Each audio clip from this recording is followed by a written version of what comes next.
Hey, welcome in. Welcome to the Arrowhead Addict podcast. We are here coming to you live. Let me tell you, the dopamine, it's flowing. I am damn excited. We are so excited to be joining you guys tonight. Oh! Well, how you doing, man? Patrick. Will Sterling. Yeah. Super Bowl champion, two-time Pro Bowler, and Trent Green. Trent Green, how you doing? Hey, what's going on, guys?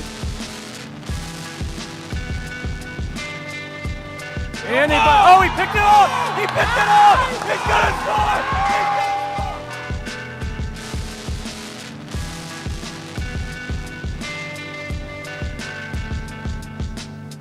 And we'll see you next week. But until then, as always, go Chiefs. All right, welcome in. Only true sickos are still up and thinking about whatever that was. That Chiefs preseason game. Welcome to the Arrowhead Addict podcast, Chiefs post-game show. Kansas City Chiefs fall in disgusting fashion to the Seattle Seahawks, 33-16. And frankly, it wasn't that close. Patrick Allen here with you, Adam Best. And I just want you guys, I don't want you ever to say we're not here for you, because it's midnight Central Time. Best, you're on the West Coast, so it's not quite so disgusting for you, but how are things out there in LA? This is taking me back to the old days of Arrowhead Addict. I mean, the Harm Edwards days, the back when you and I started this whole thing. Really, it's okay to get waxed in the preseason, but this was the most lackadaisical effort I remember seeing from the Chiefs in the preseason, maybe ever, maybe in my entire life since I've been paying attention. And that's about 3 decades, guys. I don't want to overreact. This isn't a 4-alarm fire or anything like that, but I do think it was a wasted opportunity when you only have 3 preseason games. And look, the Chiefs are kind of a top-heavy roster. They have some great stars. They have some great top-end talent. But as we saw in the Super Bowl, they have some considerable holes. And tonight, we didn't really accomplish a lot in terms of guys stepping forward and filling those holes. And really, when you're thinking about guys fighting to crack the rotation, guys fighting for their professional future, you just expect to see more fight. I mean, I think 2 of the best players tonight were Gardner Minshew and Robert Tonyan, veterans who probably are going to be around. But I mean, we do have some silver linings, but usually you have a lot more positive things to take away. I even remember when they got just absolutely boat raced by the Bears last year in the preseason. I think they played harder that game. I don't know. There was something tonight. Maybe it's just the West Coast starting time, which is really 9 p.m. Central for these guys. It looked like they were on Ambien. It's rainy. I know Seattle didn't really play their top players either. I didn't see Leonard Williams out there. I didn't see Kenneth Walker. I didn't see Cooper Kupp. So I don't know if we can use that excuse. Sam Darnold played 1 possession, right? It wasn't like their starters were carving them up, and just a really ugly night. It was so gross. Like I thought the same thing you did. I was sitting there and I was like, man, I felt like I was back in my apartment in Brooklyn in like 2010, 2011, and like watching Chiefs preseason games, and they just stunk. And it always felt bad, and was like Todd Haley was having the quarterbacks. They were playing the starting quarterbacks into the 4th quarter because they were so bad. They just needed the reps. And obviously that they didn't play their starting quarterback at all in this game. But yeah, it felt like that. And it was, I'm a preseason guy. I know a lot of people hate the preseason. I really like it because I get excited about getting my first look at some of these guys. I'm not concerned about the outcome, right? Like, who cares that we got killed by the Seahawks? A lot of the guys that are playing on both sides of the ball are not even going to be on NFL rosters. So like, the outcome of the game doesn't matter. But usually you see some really interesting things. You'll see a player stand out that you like, maybe is a camp favorite, or somebody that you're excited. You want to see if they're going to make the team. And you see these incredible efforts from guys who are fighting for their roster lives. I didn't feel like, other than outside of the guys you mentioned, Tonyan, like it didn't seem like anybody was putting in the effort. And that I noticed the body language was really bad. Like they were just, I was like, they didn't want to be there. They're out in the rain and it was disappointing. The effort was disappointing, regardless of whether or not these guys are going to make the team. I think some guys missed their opportunity tonight to shine and to show up. And it was just sort of like right from the get-go, Seattle played like they had something to prove, that they're excited about the football season. And look, man, the Chiefs had starters out there on defense on that first drive, and they just got handled. They got pushed all over the field. So again, it doesn't mean they're going to stink during the season or anything, but you guys kind of wonder, like, you want them to be ready to go against the Chargers there in that week 1 game. There's another preseason game to go. This was a little bit unorthodox for Andy to sit Patrick. He usually plays him. What were your thoughts on that? Why do you think Andy would just suddenly decided he wanted to sit Patrick Mahomes and not get that offense into a rhythm? Probably because of the wonky start time. I think he probably just wanted nothing to do with it tonight with his highest paid players. And speaking of the Chiefs' highest paid players, this was a rough night for the anti-Nick Bolton brigade, because I think we saw what this defense looks like without Chris Jones, without Trent McDuffie. We already kind of knew that, but neither of those guys, I mean, Chris Jones has his moments against the run. Trent McDuffie's a good tackler, but I don't think either one of those guys are really responsible for the Chiefs having a stout run defense at times. And I mean, they were just getting anything they wanted on the ground without Nick Bolton in there, and without Drew Tranquill in there too. Frankly, we didn't see a lot of Leo either, but I just wasn't seeing effort. The secondary looked atrocious. I mean, really just kind of all night long. I think we're going to have some guys probably who should get cut off of this game. I think Josh Williams, maybe that could have been the coup de grace for him, that play in the end zone. And then Skyy Moore. I mean, I feel bad for him. I really genuinely do. I don't think I've ever seen a football player struggle with confidence to this degree. It is like Ryan Leaf levels of the yips. It is unbelievable. Yeah. But we this is not our burden anymore. We cannot go through this anymore. It's over. And it wasn't even like the first drop he had was a difficult pass. They were throwing him a little flat pass against third stringers, and he just dropped it. It is getting comical at this point. And good for him that he had that long 88-yard punt return at the end, right? Maybe that gives him a little boost of confidence for his next destination. But I think the Skyy Moore chapter here in Kansas City is done. Yeah, I mean, it's 100% over. Real quick, I want to shout out Steven Ocht, who upgraded to the Ring of Honor level of the Arrowhead Addict membership. That's important because now that means that Steven is going to have the opportunity to win a Chiefs jersey every month during this season. Ring of Honor members are entered into our members-only drawing that we'll announce once a month. For a Chiefs jersey. And then all of our other members will receive a different kind of thing, not quite as premium as a jersey, but maybe a hat, something along those lines. So now's a really great time to join the Arrowhead Addict podcast community, hit the private Discord up, all that stuff. We got the Fantasy Football League going. It's going to be a lot of fun. But back to Skyy Moore. Yeah, look, he's a Chief, man. Like we joke about guys when they stink or they play poorly and stuff. We want them to do well.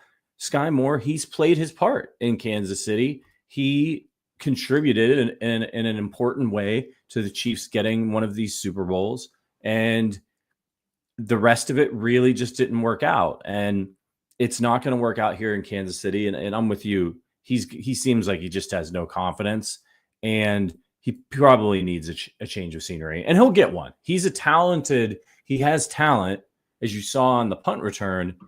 Somebody will give him a look at special teams, see if they can, bring him in as a reclamation project. And maybe that is what's best for him, that he can just, I'm sure it's just like, whenever you're doing something and you're really trying to do a good job and you fail, it gets hard, man. And it's just like, you're in this like self-fulfilling cycle of failure. I think we've all been there at one time or another in some endeavor. he knows that he's hearing the boos when he drops the ball in front of Chiefs fans. He knows what people are saying about him, and he seems, for all intents and purposes, like a great dude. And I'll be cheering for him wherever he goes, as long as it's not the Broncos, the Raiders, or the Chargers. When they're playing the Chiefs. But I hope he could get his career back on track. It's a shame, but it's that punt return is not going to save him. He's done. And there are lofty expectations when you're part of a dynasty, right? I think maybe somewhere where the spotlight is a little less bright, he might find his way back. I don't think Skyy Moore is ever going to be a star, probably even a starter, but can he be a guy that maybe clings to a spot in this league as a rotational guy, as a special teams performer? Maybe. I hope for his case, his sake, he can, because former second-round pick, and it just really has gone downhill in an almost unbelievable way. The other big takeaway I have from tonight, I have many, but Kingsley Suamataia, the curious case of Kingsley Suamataia, he's out there looking like Will Shields as a run blocker, and he's looking like Will Svitek as a pass blocker, right? Oh, no. That is a name I have not heard in a long time. Yeah, the Obi-Wan Kenobi. That is a deep cut for you old heads out there. But we were all seeing it in the first half. It was kind of the skinny SpongeBob and the bulked up SpongeBob, and PFF, even their grading showed that he's like a 90 in run blocking and a 28 in pass protection. And here's the thing. This isn't the Philadelphia Eagles. This is the Kansas City Chiefs. Andy Reid, Patrick Mahomes, passing offense. If you can't pass protect, you hold your helmet on the sideline. That's just the way it goes. If this continues, I'm not sure. They're going to have to look for an alternative. I don't know if it's Mike Caliendo or Jalen Moore, and maybe they're going to ride Kingsley out like they did last season and give him a chance to like secure his footing. But man, it just does not look good in pass protection. No, it's rough. And again, it's a small sample size, and the dude is switching positions and all that stuff. But they got to do something, man. If they don't think that Mike Caliendo or somebody on the roster can step in and play better than Kingsley, I don't know, man. Trade for somebody. I don't care. With Simmons looking good and everybody else on the line being either, excellent or adequate in Juwan Taylor, you got to do something. If you're Brett Veach, you cannot have a bullfighter out there. And it's just when they're in pass protection, it's like on one hand, you can say it's a small sample size. On the other hand, you can say it's a small sample size. God, what's going to happen when we see 60 snaps of this and third and long and these types of things. So, and again, it's how bad the losses are. Same thing last year. He's losing quickly. He's losing in a fashion that is kind of alarming. And if he's not, the thing you want to do as a pass blocker is die a slow death, and he dies a fast death, and it's unacceptable. Yeah, it's a bummer, man. It's I'm worried about it. Thank goodness that Simmons is looking good, because if both of those guys were struggling, boy, would we be in a bad way. There's somebody out there. There's somebody out there who can play better than this if he does not improve. We'll see. We'll see what the Chiefs do. It's going to be really interesting over the next, maybe there's a veteran guy who gets cut, right? Sometimes that happens. But let's hope that it's just been a bad couple of reps and that he's going to continue to blow. So it's the only thing that can stop this team, I think, from getting back to the Super Bowl and winning it, is if they can't protect Patrick Mahomes. And so it has to be the absolute top priority. And look, this Brett Veach, this coaching staff, they're obviously all incredible, but it does kind of make me, I'm just troubled by, I've been troubled since last season when he went out there and he was so bad. And I was like, what were they seeing in camp and in practice that they were like, oh yeah, like he's our starting left tackle. We're going to put him out there. He'll be all right. I mean, it was really bad. I mean, it was like Donald Stevenson bad. Like Trezell Jenkins. Yeah. These guys that just could not stop anybody. And then Damian Sacintosh. We got to keep going, Damian Sacintosh. They see him in that Broncos game, right? They put him at guard. And they're like, we saw some promising things in that game. And I was like, did you okay, you guys are, I'm not a football coach. You know what I mean? But that whole game was a disaster. And you're banking this season on, you played that in that horrendous Broncos game where we got boat raced and we saw some promising snaps. So that's our move. We're going to trade Joe Thuney. And that's our move. We're going to put this guy. He's our guy. So it makes me wonder what they're seeing there. Maybe there's something about his run blocking and stuff that they're like, this guy, if we could just get him to be able to pass protect, he could be really, really good. I don't know, but it's concerning. We got a super chat to get to. And this is actually a nice segue into Big Bob Tonyan from our guy KCDC, who's been a member of our Ring of Honor for 34 months. Great friend, great supporter of the show. Says, did Tonyan leapfrog Wiley tonight? Or maybe he already has Rainy Mess. I'm glad we made it out healthy. I don't know how. There were some injuries. I'm going to get to those in a sec. Tonyan, I mean, I think he's already leapfrogged Wiley. I don't know about in the eyes of the coaching staff, but in the eyes of the quarterbacks, he's the only one they're throwing the ball to of the pass catchers that are out there. Wiley's effectively a rookie, right? He doesn't know what he's doing out there. So Tonyan's a grizzled veteran. I would think that he would be your go-to, and credit to him. They've had him out there the whole game, and he's shown out for the Chiefs. What do you think, Adam? It goes back to the thing with Kingsley Suamataia and the Chiefs having all this loyalty to young players like Skyy Moore, like Najee Johnson. They stay with these guys sometimes to a fault. And I think they're going to want to give Jared Wiley a lot of chances to succeed in Kansas City because they spent some significant draft capital on him. But the kind of caveat here is that he looks slow. He looks a little slow. He doesn't look like the same guy we saw last year during the preseason. He's normally an explosive athlete. I'm not saying he looks terrible. He just doesn't look like himself. And Big Bob Tonyan, man, he looks like the guy from 2018. He hurdled a dude tonight. I mean, he looks really impressive.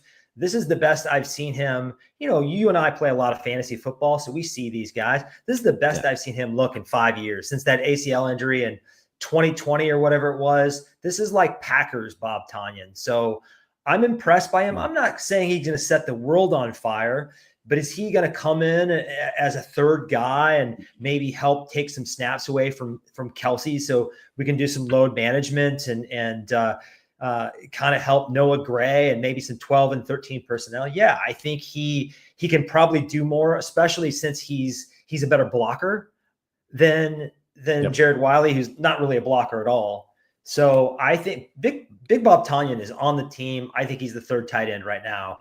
Easy. Yeah, and I think you're right. They're going to want to try to, hopefully everybody stays healthy. They wanted to rest Kelsey more last year, and then everybody got hurt, and he ended up playing a ton of snaps. I think this year you're going to see a lot more Noah Gray. Hopefully Noah can take another, he's never going to obviously get anywhere into the Kelsey realm, but take another step forward. He's continuously improved his production.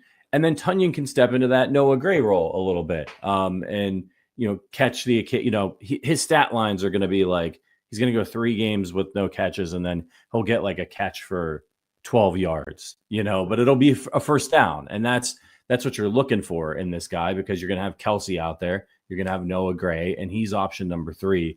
But I think I just think it was a really sneaky good pickup for them, because if something were to happen to somebody, I think if something were to happen, say to Noah Gray, I think he could step into that Noah Gray role and do a nice job and run a lot of those routes.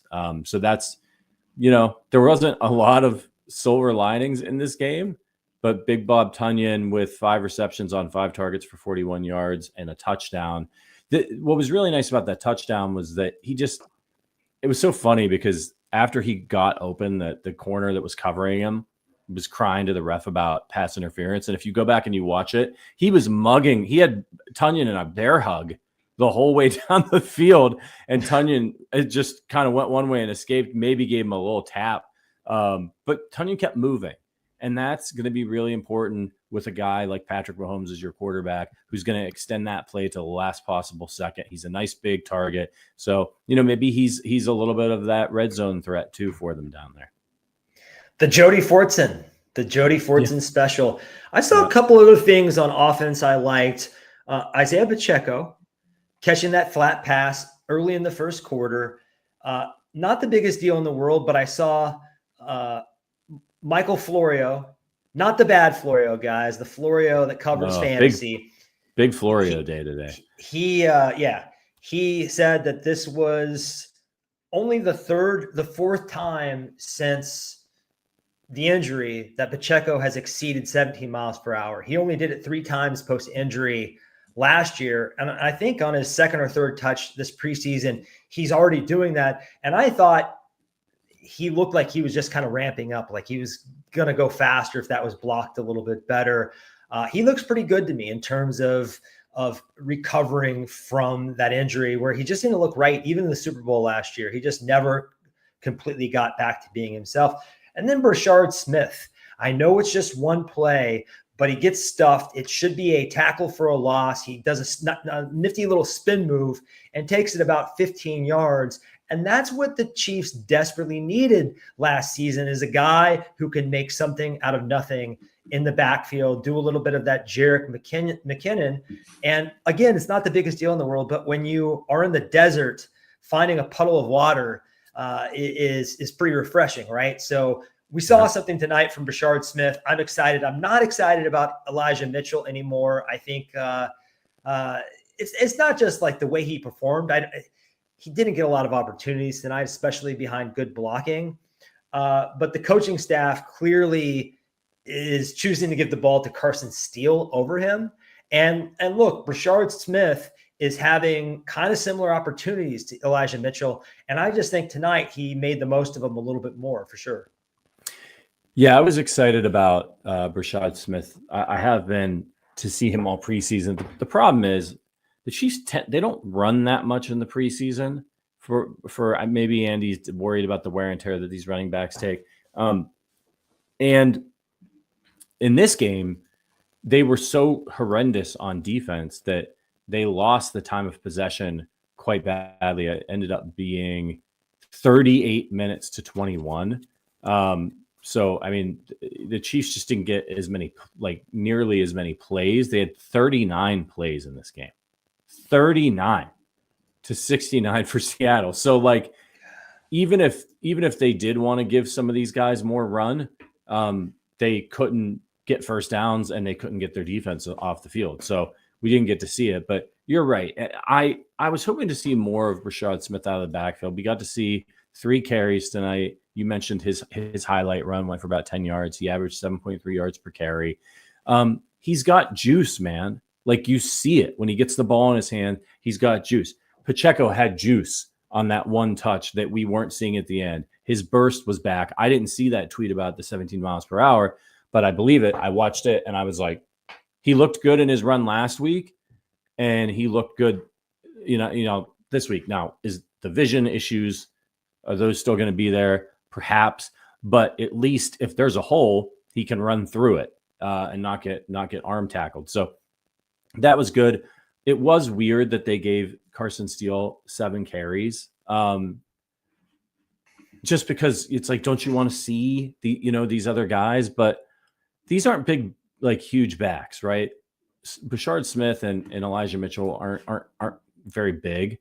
And well, they don't need that, right? Right. I just think maybe Andy's trying to watch out for the wear and tear, but it's pretty clear like Rashad Smith was targeted twice in the passing game as well. I think that's when we're going to see him most of the time. You're going to see Pacheco and Kareem Hunt between the tackles. These coaches get their guys, whether it's Andy with Carson Steele or Spags with Najee Johnson. Sometimes they just see something that the rest of us don't see, and they can't, it's Brokeback Mountain. I wish I knew how to quit you. Nothing wrong with Carson Steele. I think he's a special teamer, a good like fourth back, a good fullback. By the way, the fullback dive coming back on 4th and 1, just puke, right? Absolute puke. Yeah, that didn't work. And then I thought it was strange that they'd been running Carson Steele all night. They get in their own end zone, and they're like, now's the time to give it to Elijah Mitchell. Now, to be fair, the guy basically came in unblocked, but Steele might have been able to, like, it looked like, it's hard to tell at the angles, but it looked like Mitchell, like, got kind of close to the goal line and almost got out. And maybe Carson Steele at 228 pounds gets out and you don't get that safety. But, I mean, it was just putrid all around, right? Like, Minshew did some nice things. He moved them. We know who he is. He's a very capable backup. Could start in a pinch and when the top five backup in the NFL. Oh, I think 6, so. Top 8? I think he's probably better than some starters. Like, there's a reason why he keeps getting. It's like he's like Ryan Fitzpatrick, right? Like, he's not great. You're probably never going to win very much with him, but you can win games with these guys for a little bit of time, but they're limited, right? So I actually think he's probably the best backup that they've had in the Mahomes era, with all due respect to Chad Henne. Like, Minshew, if they had to go with Andy Reid being such a quarterback guru, if they had to go like 6 games or something without Mahomes, I think they could still win games and play 500 ball and keep their head above water. And that's what you want in a backup. You want to see him any longer than that. That's for sure. And here's what I like about him. He plays like Patrick Mahomes. His style of play, they don't really have to change anything. Now, I'm not saying he's Patrick Mahomes. He's not even a Temu Patrick Mahomes. He's not even like, Kirkland brand Patrick Mahomes, but he does have a similar style, like the out of structure stuff, just the things they're willing to try out there. I think they're similar players. And I think I was actually clamoring for Gardner Minshew, I think 2 or 3 seasons ago, because I thought you want the backup to be similar to the starter in the way they approach the game, because if Carson Wentz comes in, you're going to have to change the playbook pretty dramatically. Gardner Minshew comes in. I mean, maybe there are some arm strength things that you have to consider, but otherwise, same playbook, man. And I really like that. And I think it's a smart thing for teams to do. We should talk a little bit about the defense before we give out our arrowheads. I don't know how many arrowheads we're going to give out, but everybody seems to be really wild about Noel. What's your take on this guy? I thought he had a bad night tonight, honestly. Yeah. I didn't think he looked great last week. I liked the work he was doing in coverage in the end zone. I said, oh, this is a Spags corner. Look at him tackle. He had that huge hit on special teams. And tonight he just didn't have a good night. But nobody in the secondary had a good night. I thought the safeties didn't look good. There was that one goal line stand or whatever where Najee Johnson of all people had to play and Brian Cook of all people had to play. And you're like, okay, they're showing us a little something. But most of the night, the tackling, it looked like they didn't want to hit, it looked like they didn't want to get physical out there. And Mike McDonald had his boys frothing at the mouth. I mean, that Seattle crowd, that Seattle team, they look like there's nowhere else on planet Earth they wanted to be. And the Chiefs looked like that was the last place on planet Earth they wanted to be. And I don't know, that was just like quite the dichotomy tonight. Yeah, it's weird, man. I feel like, we all know that Andy has like a really hard camp. And a lot of times early in the season, teams are really bad. Like the tackling's really bad the first couple weeks of the season and people haven't been hitting. Usually that's not the case with the Chiefs. The Chiefs are usually pretty good right away, I think, because of the physicality of the camp. And I'm wondering what we're going to see in next week's preseason game after this performance, because they were so bad that Andy might just be like, we're playing a half. Like, I want to get, I don't want to go into the season with this performance and then one where nobody plays in the last game. So it'll be interesting. Does he want to risk the injuries and get them up to speed where he thinks they should be? Or was tonight just an anomaly? I don't know, but I wouldn't be surprised if he plays, he plays him in that third preseason game for a little bit. I wanted to say they didn't look sharp tonight, but that's like such an understatement. It was like they just, it was brutal. They gave up how many yards rushing here? That they gave up 268 yards rushing, 260, even in a preseason game, for God's sake, like have some have some self-respect. What are you guys doing out there? It wasn't just Charbonnet or Martinez. It was like 4 or 5 guys, and they all looked good. They all looked like, I don't know, Josh Jacobs out there or something.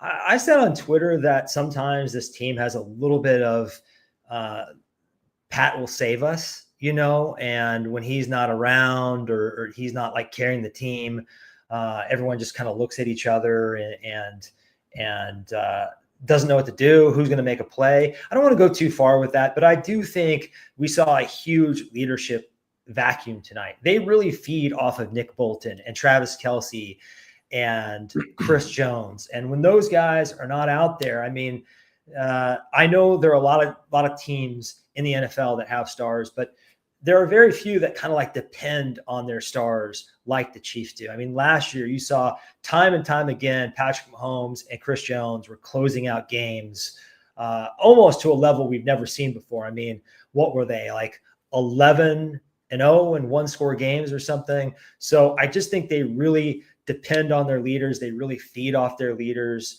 And tonight there was just no one out there that was kind of like, getting them up for this game. Usually you'd see somebody. I mean, it was kind of wild. I mean, even like you said, George Karlaftis, Charles Omenihu, Mike Dana, the entire offensive line. It's not like the Chiefs sat everybody, right? Their safeties were playing. I'm trying to think. We saw Rashee Rice for 2 plays. That was bizarre, but I don't know. We're going to Men in Black this night. I think it was a wasted opportunity, but kind of a wacky game to play at 9:00 Central Time in Seattle. That's a huge trip, and this is a rabid fan base, and this is a hungry team that missed the playoffs last year with a lot of young guys. I think they have something to prove. I think their coach probably gave them a rah talk before the game, and Spags and Andy were just like, business as usual. Yeah, there's not going to be much to take from this. I will say on the kick returns, Jalen Royals had a nice one for 49 yards. You got to see a little bit of his athleticism, even though we didn't see him really in the passing game. And some other guys too had some long returns. So, and nice catch by Tyquan Thornton. That RPO slant, right? It was behind him, but I think in the replay, it looked like the linebacker was moving over. So I think Gardner was just trying to keep it out of harm's way.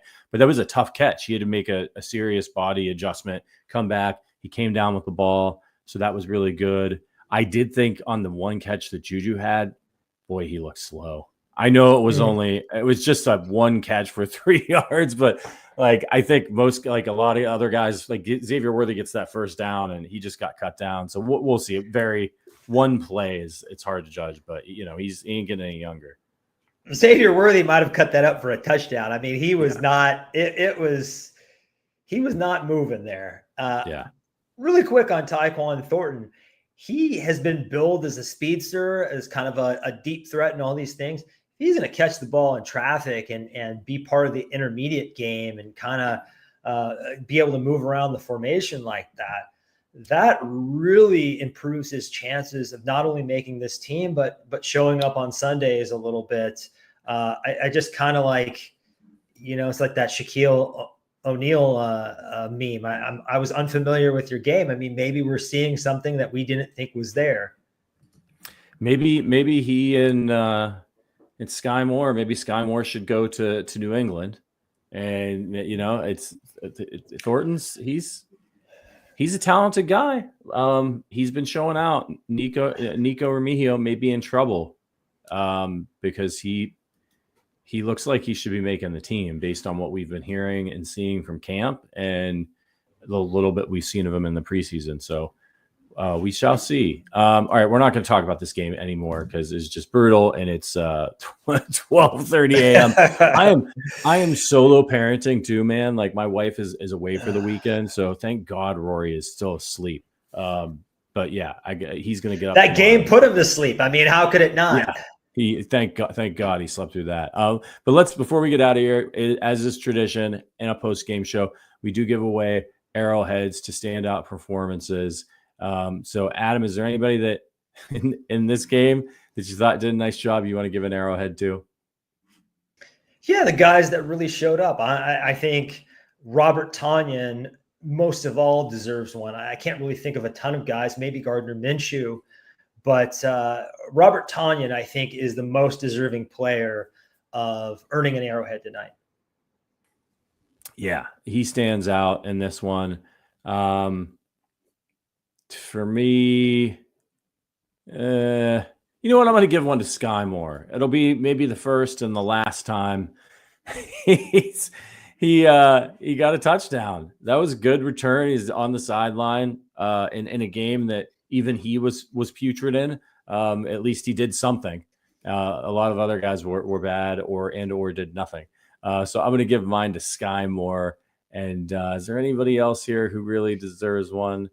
I'll give one to Tyquan Thornton. That was a good catch, man.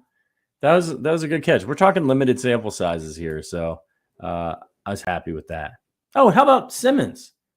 I was watching him, not every play, but it looked like he was doing a good job. There were a couple snaps there when the Stars were out there where Gardner had a lot of time to throw the ball. So I'll give one to Simmons. I saw that Price Carter kind of pointed out what I was thinking too. And this goes a little bit to what Jeff Schwartz was saying last week. Feet are amazing. His feet are amazing. He's going to get in people's way. It's not going to be easy to get around the corner and get to Patrick Mahomes now, and especially in the future. His hands need a little work. He could use a little bit more punch. Sometimes he kind of like does a little bit of this hook thing. So grabs, he's a little grabby. I am still super encouraged. I think the ceiling is unlimited for the guy, but I think maybe if we're expecting an all-pro season this year, pump the brakes a little bit. But I also think the Chiefs have their left tackle situation solved at long last. Thank God. I mean, even if they have an issue at left guard, we know that they can cover that up much easier than they can the left tackle spot. So hallelujah, right? Yeah, amen to that. And maybe he doesn't, everybody's got stuff to work on. Nobody's a perfect prospect coming out. And this is one of the hardest positions in all of sports to play. So the fact that he's doing as well as he's doing, you just knock on wood that he stays healthy and continues to grow with a really good offensive line coach. A couple quick shout outs to the chat. Our guy KCDC says, in my professional opinion, even after tonight's practice, we're going to win Super Bowl 60. I love it. He also says the water boy killed it tonight. And Terry gives his arrowhead to Tonyan, Skyy Moore, close second. We agree. All right, we're going to get out of here. Let poor Richard here go to bed. Let poor me go to bed. Adam, you're a night owl. You'll probably be up for a number of hours while we're dreaming and having nightmares about that game. Listen, everybody, we will be back next week with our regular slate of shows. We're almost there, everybody. The season is right around the corner. So again, make sure you check out the link in the description. Become a member of the Arrowhead Addict podcast crew. It's a great way to meet other Chiefs fans and support the content that we do here. We invest every single dollar right back into the show. All right, we'll see you guys next week. Thank you for staying up late with us. Until then, as always, go Chiefs.